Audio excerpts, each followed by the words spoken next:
The novel starts with Harry Hole in Hong Kong, where he has escaped after a very dramatic end to the last novel, The Snowman.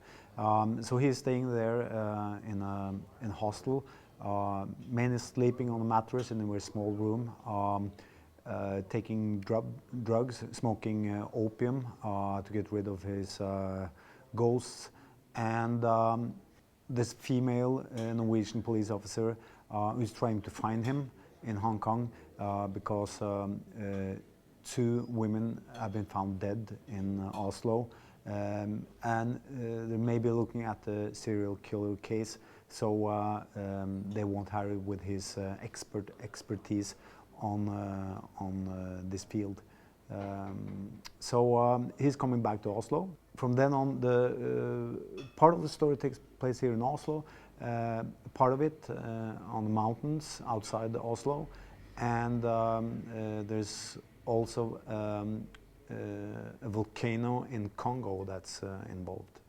I was in Hong Kong a couple of years ago, and I did research for not this novel, but another novel. No, I didn't use the research that I did for the other novel, but because in the end I skipped the novel.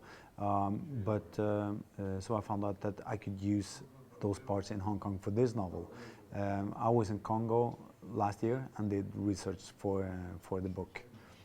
This has been actually a very hard novel to write. I did an attempt first on this novel, and I had to skip a whole novel because it was okay, but it wasn't perfect. So I started all over again, and it's a long novel. It's a complex novel, and Harry Hole as a character is more developed than ever.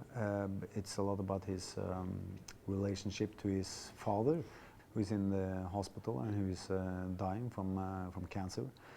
And it's a novel that also introduces a new antagonist, sort of a guy that may remind you of Tom Waller.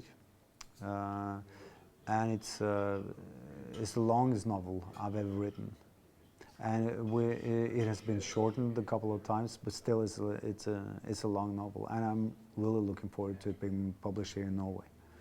He will get some new colleagues because there's an internal war between two police departments in Norway investigating murders. There's one central union called Kripos, and there's a unit where Harry used to work, and they want him back to win the war against Kripos. So there's both an internal war, sort of a competition to solve this murder, because it's in the cards that the one that solved this case will become the central unit for murder investigation. And it's also a question whether Harry is not the kind of guy who feel loyal to anything, really.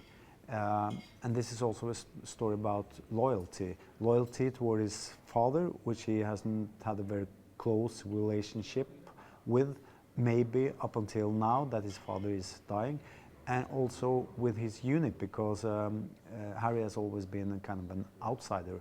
But when he's put to the test, or when he's faced with the realities of his own department maybe being shut down, well, we'll see how he reacts to that.